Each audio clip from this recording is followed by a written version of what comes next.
Welcome viewers to Nat Chat today, Migration Stories episode, and produced by Northern Access TV. And today I'm very pleased to have with me Tien Kieu. Yes. Hello Tien. Hello Richard. Thanks for coming in to Channel 31's Nat Chat program. Thank you very much for giving me this opportunity. No worries. We're going to find out your migration story. Thank you. Where you migrated from Vietnam. Yes, a long time ago. We'll come to that, but I was fascinated to hear that you've studied nuclear physics and, you're working in the field, as it were, at the university. Yes. So what is really the work of a nuclear physicist? Actually, I'm doing nuclear physics and quantum physics from a theoretical viewpoint. Theoretical, of course. Yes. So mostly we deal with model mathematics, and nowadays we also use computer because a lot of things cannot be solved exactly. So we have to simulate by computer and come out with some of the result and then interpret them. So mostly that's what we do. And from the data, either simulated data from the computer from its an equation, or for some observed data from the experiments, we then try to construct a model.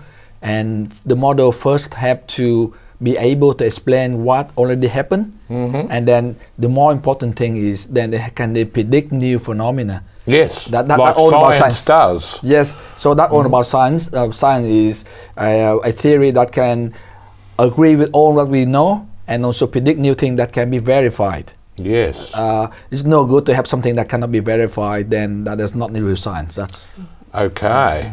But of course some people might think, oh well, nuclear, it's about power or energy, but nuclear is actually about the nucleus of the atom and how matter is constructed, as it were, and theoretically, so you're mapping out models to see what happens when different elements come together or when different experiments make things happen. Yes, and so to satisfy our curiosity about how the universe, how the matter is structured. Yes. So when people talk about nuclear physics, they think about war and atomic bomb and so on. But that's only that's not the main purpose of studying physics and the nuclear physics in particular. We want to understand nature. We want to satisfy our curiosity. We want to increase our knowledge. Yes. And the byproducts of nuclear physics were long time ago, 50 years or so ago, were used for nuclear bomb and so on. For destruction, but it can be used for energy. Exactly, and now... But also for medicine. Yes, we study nuclear physics and also radioactive decays of some of the substances. Yes. And then we use that to nuclear, for example, cancer, some of the treatment, we used radioactive decay used to kill some of the cancerous cells. Wow. And we can then also some of the things like we want to trace something in the body. One way is to put a very minute quantity of radioactive material, and then we can trace that to the body and know. And it appears where the cancer is, and so the doctors can see exactly where it is. Exactly.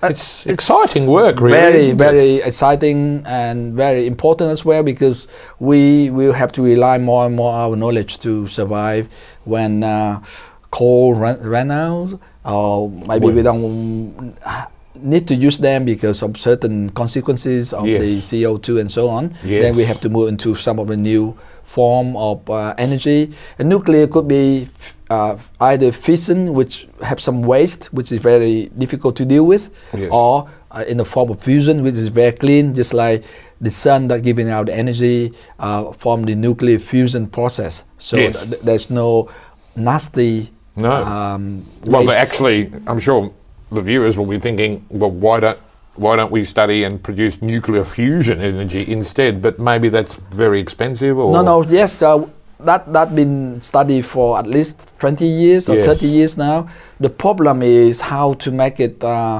in the form that we can use it. For example, take example of nuclear bombs. There are two, nuclear fission and fusion. In order to detonate a fusion one, like H bomb, then we have to detonate a nuclear uranium bomb first, so to force the matter together. So it's difficult to create that fusion process. So you haven't worked out how to fuse that matter together yet, Tien? No, not me. But get to work. Some of the very brilliant minds in the world, European Indeed. and they have been working on that for years. And we near every year, but not there yet. Not there yet. But what's the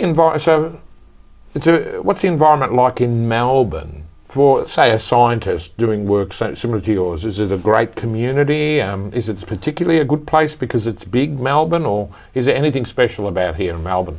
Yes, Australia is relatively small in terms of population size. So what we do in research actually prioritize in a way, and we only cannot do everything, but we have to then concentrate on certain things. Yeah. From my point of view, being a theoretical physicist, I could do work almost anywhere, provided I have a community. But nowadays we can travel and have conferences every few months. Yes. In terms of experimentalists, Melbourne University, for example, they have some project going on in CERN, which is a center of research for matter in Europe. Actually, the money funded by many countries in Europe, and the facility itself is located in Geneva, in Switzerland, and countries like UK, France, and many countries, including Australia, contributed to that, and so people go to do experiment there. Okay. Yeah, so it's a bit of distance there, but for the theoretical physicists like myself, we can now very easy to communicate over the internet, and we have powerful computer to do simulation, to do numerical investigation, and so on. And get quick results. Fabulous. Just fascinating. Really very interested in that. But we'll find out more about your life in Australia when we come back after the break. So please stick around and tune in after the break.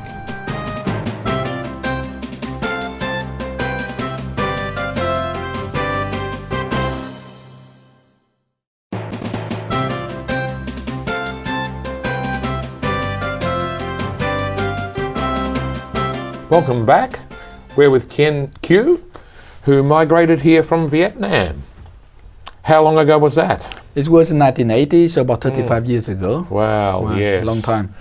And 1980, that would be after the end of the terrible war. In Vietnam, yep. It's a sort of an Australian story as well as a Vietnamese story, that war, isn't it? But it didn't really finish until 77 or 8 75 when it finished. All right. And after that, a lot of people been put in prison. And in that context, in that situation, both my parents were in the Army of the South. Yes. And we were treated badly and very difficult time for us. Yeah. So first we tried to escape as a whole family. We couldn't do that. We failed a few times. So in the end we split, and then I came out by myself. Yes. And I was on the boat, so-called boat people.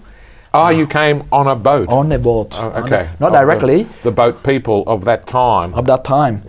So we were on the boat for 5 days and 5 nights, and we ended up in a refugee camp in Malaysia. Yes. And then the Australian delegation, they came and interview, and I was given passage to Brisbane.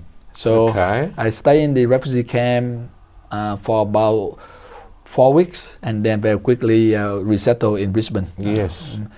But that would have been, I caught a bit of the story there, and you travelled on your own without your immediate family on that trip? No, that's true. It was only my girlfriend, who is now my wife. Wow. So it's a long time. So what were the mechanics of that? Like your whole family, your father and mother also wanted to come to Australia? Yes, but then as I mentioned, we tried earlier just to get out of Vietnam. You said you treated badly. Yeah. I can imagine it would have been some horror stories. Because being from the South, I guess the South sort of didn't win the war, did they? No. We lost the war, and as a result, we've been treated badly. Yes. People in prison and no sentencing, so they call it re-education camp. So people were put there, no sentence, until at the pleasure of the director of the camp or the central government. Oh my God. And a lot of people escaped at the time or trying to, and now they don't know exactly, but estimate hundreds of thousands of people drowned at seas. Yeah. Most of them.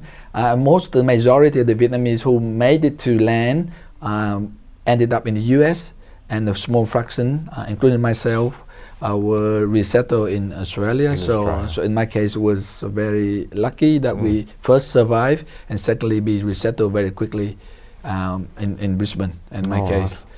So I went to Brisbane and then worked in the factory James Hardy as a laborer for some time. Okay. Came back to uni Queensland. Yes. Got admitted. Very lucky. They gave me some exam, but that beside. You passed them and got in? Yeah, I passed them and never know the result because they gave me second year straight and enrollment to second year straight. For sure. And then after that, I got a degree in physics and mathematics, and then a scholarship to Edinburgh to do my PhD. Oh, wow. And then after Edinburgh, I spent a few years in Oxford. At the time, I could have stayed in Europe, but because of the family, and before I left for UK, I already taken now the citizenship of this country. Ah, you're very quick to become a citizen? Yes, very quickly before we left for UK. Yes. And so we came back here in 1991, and then my parents by that time already been sponsored to Brisbane.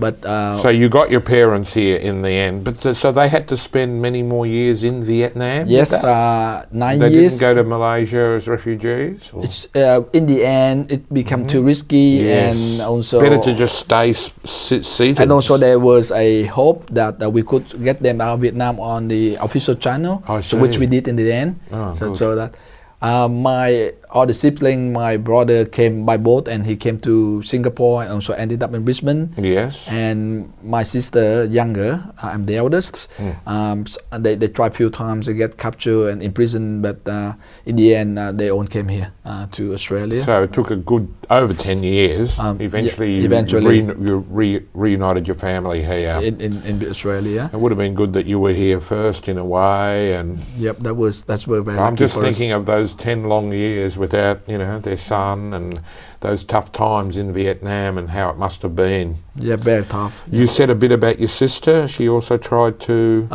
use a boat passage? Or? Yes, and then she got captured, and, but then released, and she were at the time, when she was captured, her son was with her. Her son, yes. Yes, about 5-year-old or 6-year-old, and after that, he was so scared of waters and so on. So because of that, my sister didn't want to try again because of all the. She had such a shocking experience that time. Very much. Heaven forbid we talk about what happened by there. the experience. Traumatized by that experience. Yep. The young boy. And I'm so sorry to hear all that. She's here now. She was here, but then a few years ago she got some accident and passed away in Brisbane. But that's another story. I'm so sorry to hear that. The and her son was all right? Her son is doing very well now. He's now a Obviously lawyer. There's a lot of intelligence in the family, hey? And also a lot of hard work as all the migrants would need to. Yeah. Well, yes, migrants have to work very hard at the beginning. And so he's doing very well now. He's now a lawyer, so some firm in Brisbane, and just been promoted to some senior level. Yes. Well, how excellent. So where do your parents live now? Both of my parents lived in Brisbane, and my mother passed away last year, but my father is still in Brisbane. Okay. Just that because when I first came, I came to Brisbane, and to secondly the weather there. the weather much used to the for weather's them. better. So and overall, how does he like it up there? And overall, how do they feel about being in Australia with their family? They are. I can see a sense of relief. Yes. We're okay now. We're okay with the family, and to see the family, the young people like myself and my sister doing relatively well, and then the next generation also integrating in. So they're very happy. Fabulous. Yeah. My father, when he first arrived, also worked for the library for some time, and then he retired some time ago. Oh well, that's one of the wonderful things is that we've got enough space and enough jobs and enough opportunity for many people to settle here. That'd be good. Yeah. But of course, there's still the Vietnamese community strong here, and you're in touch with quite a lot of them through your work and through broadcasting and that. Yes, there are about 70,000 Vietnamese in Melbourne. Yes. Which is the second largest community. Sydney is the largest one, and all throughout Australia about 220, so about 1% of the Australian population. And I have been involved with the Vietnamese media for 20 years now. I was the founder. We'll find out more about that when we come back, hey, after the break. Thanks very much. Stay tuned. We'll find out the next part of Tien's story when you come back.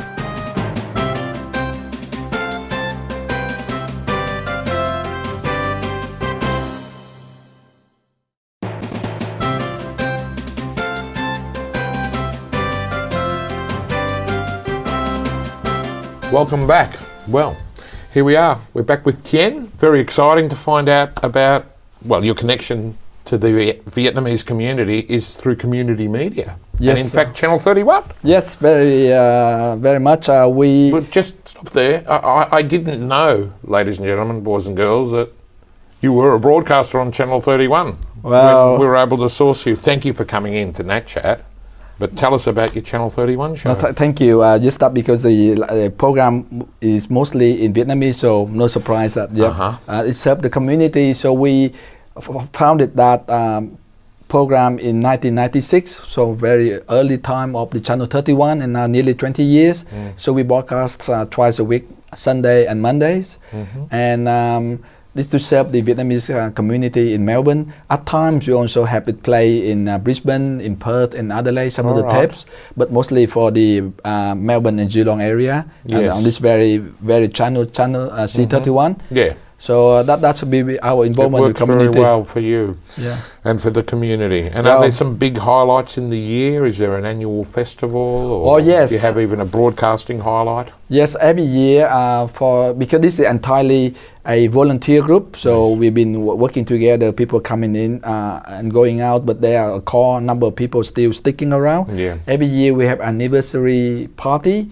so to speak, to thank our volunteer contributors and also to the viewers who can come and join in with us. And so every year we have about 450 people at the gala. So that's some of the highlight of the year for us.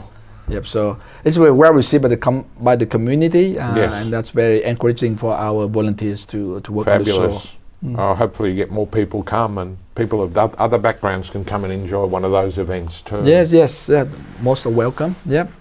I'm just thinking of you there on that, on that boat to Malaysia and waiting for some hope in Australia. And you must have been looking forward to things, but you didn't know. It sounds like maybe Australia's given you, so many things. I don't know if it's everything you would hope for. It has, yes. But so many good things. But now, is there a time to reflect back and look back? And do you ever think about Vietnam and what the life is there now? Have you thought of going back? Have you had a holiday or anything? Yeah. It has always on my mind. I mean, I have been taken out of Vietnam, so to speak, but Vietnam has never been out of me. All right. So that's one of the things that I've been working with our volunteers and friends for the Vietnamese community TV, just as a way to contribute back to the community where we came from. Yes. So it's never our mind. I left Vietnam, Saigon, where I was born in the South, the capital of the South at the time, in 1980, and now 35 years I haven't been back to Saigon. Right. I've been invited many times because my friend now professor at university, and we do research in physics. Some of them are also in this field, but frankly speaking, I'm not comfortable with the politics situation over there, and that is one of the reasons that I haven't been back. Yeah. But I always think about Vietnam. You think with your heart, but not so much. Contribute to the Vietnamese TV, contribute to the community in other ways, and very much follow what happened. So like, you left in 1980, and I'm guessing, you might have been 15 or 10, 19 at the time. 19? Yep. So let me see, you're born in 61. 1960, yeah. 1960. Yep. So basically your life was war all the way through. Yes, it was very traumatizing. More or less from the 60s all the way through. The 60s when the war was escalated, and and then I lived through that. I lived through some of the most horrible war atrocities. Oh God. And also every night we heard the bombing, the gunfire. It's just become a fact of life. And as a child, I did not know anything different from that. So there really wasn't a beautiful, wonderful childhood period, apart from the love of your family. There wasn't a good period. Not as good as the childhood of some of the children have somewhere else in the world. Yes. But because we did not know anything better, and secondly, people have to adapt to the situation, and so we horrified and we traumatized by the war, but we also have our moments with each other, play invented games with limited resources, and study hard and Yes. and do whatever we could. Life goes on, but only when we have a taste of a different life elsewhere, like Yes. now, and for my children now, then obviously we missed a lot in our childhood. We did not have. And did your properly. family, your father, mother, I mean, did they talk about even in those, you know, when you were 10, 11, 12, halfway through that terrible war, did they talk about a better future somewhere else, or No, not in probably not thinking? not at that time, but only in '75 when the country was taken over. Yes. Then it was on the top of the mind of my parents top to, of to mind. to get out. And Yeah. that's when we talk about living in Vietnam. What's the... So, I mean, your life was pretty much in Saigon, Yes. mainly in Saigon, growing up in that, but But there are episodes that I stay outside Saigon because my mother actually she volunteered join the paratrooper. Oh, I see. And she served in the army for 16 years as a paratrooper. But later on, she moved into this different division. Yes. And so I traveled quite a bit, but With her. with her. And even I was the firstborn, and when she was pregnant with me, she still had to travel by helicopter throughout some of the country. Wow. So, what impressions did you develop of the Vietnamese people in terms of the diversity of the Vietnamese people? There's different people. The Vietnam's a nation, but there were different peoples there, hey? Yep. And did you have some experience of meeting different people, like, you know, Yes. the Khmer and the other? Yes, particularly Groups Vietnam were actually started from the north and spread south, Yes. number one. Number two, Vietnam is a long coastline, so there's a lot of other races coming in. Yes. Like from other countries there. like the Polynesian and so on. So Vietnam is the meeting point of the Indian culture, the Chinese culture. Indian and Chinese Yes, as well. the Indian come to Cambodia, And Chinese come to the north. Oceania as well. Oceania, Polynesian. So, All right. so Vietnam and is even very Japanese down there, but Japanese not so much. a bit isolated. And, So it's had that culture for a long time. that Yes, yep. Mixing pot, melting pot. Yeah, and also the French later on when they were the colonists of Vietnam for Indeed. 100 years. Congratulations on all your achievements so far. Thank you. All the work you're doing here and everything. But like talking like this, for a moment I just go back to that time, that moment when you were being put on that boat by yourself. Yes. Well, that moment, you didn't really know what the future was. Not at all. And all we know that it was very risky because a lot of people, including my friends, got killed on the way. Got killed on the way to the boats. No, because when they escaped, the news come back that they got I killed. see. They drowned, attacked by Thai pirates. Yes. People get killed and get captured, and so on. All sort and so in Bangkok, and so all sort of uncertainty, but on horrible stories. Yes. That all we knew at the time. Yeah. But you had, your family had to be brave enough, and you. Yeah, to because put the you there. alternative is unthinkable. Unthinkable alternative. Yeah, Oh my we God. to stay there, and because my father came from the north before the country was divided, Oh, I 54, see. so he knew what the communists would and could do. Could do. Well, thank goodness for migration. Thank that you. was able to help your family and you. And thank you very much for coming today to tell us your story, Ken. Thank you very much, Richard, for And, giving me this opportunity. No worries. Thank you for watching Nat Chat Migration Stories.